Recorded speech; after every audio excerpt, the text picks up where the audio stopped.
नीलाञ्जन समाभासं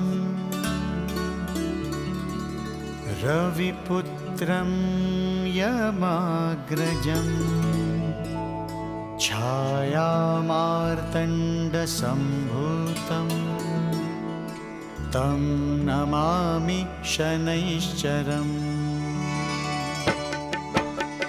नीलाञ्जनसमाभासं रविपुत्रं यमाग्रजं छायामार्तण्डसम्भूतं तं नमामि शनैश्चरम्।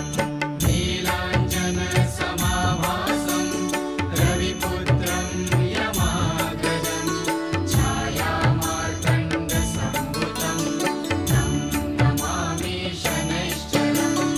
नीलाञ्जनसमाभासं रविपुत्रं यमाग्रजं